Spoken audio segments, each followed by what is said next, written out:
Safe and strong നിക്ഷേപ തട്ടിപ്പ് കേസിലെ മുഖ്യപ്രതി പ്രവീൺ റാണയെ കസ്റ്റഡിയിൽ ലഭിക്കാനുള്ള അപേക്ഷ ഇന്ന് കോടതിയിൽ സമർപ്പിക്കും.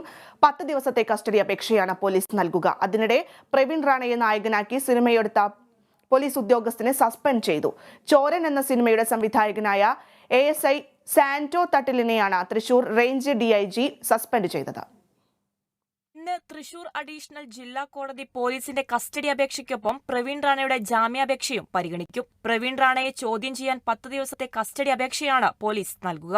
അതേസമയം പ്രവീൺ റാണയ്ക്കെതിരെ പാലക്കാട് സൗത്ത് പോലീസ് സ്റ്റേഷനിൽ 14 കേസുകൾ കൂടി രജിസ്റ്റർ ചെയ്തു. റിമാൻഡിലുള്ള പ്രവീൺ റാണയുടെ അറസ്റ്റ് രേഖപ്പെടുത്താൻ പാലക്കാട് പോലീസ് കോടതിയിൽ അപേക്ഷ നൽകിയിട്ടുണ്ട്. അതേസമയം പ്രവീൺ റാണയുമായി അടുത്ത ബന്ധമുണ്ടെന്ന് വ്യക്തമായതോടെയാണ് ASI ആയിരുന്ന സാന്റോ തട്ടിലിനെ സസ്പെൻഡ് ചെയ്തത്. അന്വേഷണത്തിന്റെ ഭാഗമായി റൂറൽ പോലീസ് PRO ആയിരുന്ന സാന്റോ തട്ടിലിനെ വലപ്പാട് പോലീസ് സ്റ്റേഷനിലേക്ക് സ്ഥലം മാറ്റിയിരുന്നു. വകുപ്പുതല അന്വേഷണത്തിന് ശേഷമാണ് തൃശൂർ റേഞ്ച് DIG സാന്റോയെ സസ്പെൻഡ് ചെയ്തത്. ക്രിമിനൽ പശ്ചാത്തലമുള്ളയാളുമായി പ്രവർത്തിച്ചതിനും അനുമതിയില്ലാതെ സിനിമയെടുത്തതിനുമാണ് നടപടി. പ്രവീൺ റാണ നിർമ്മിച്ച് നായകനായി അഭിനയിച്ച ചോരൻ എന്ന സിനിമയാണ് സാന്റോ സംവിധാനം ചെയ്തത്. സിനിമയുമായി ബന്ധപ്പെട്ട വാർത്താ സമ്മേളനത്തിലും ഇയാൾ പ്രവീൺ റാണയ്ക്കൊപ്പം പങ്കെടുത്തിരുന്നു. Kerala vision news, Thrissur.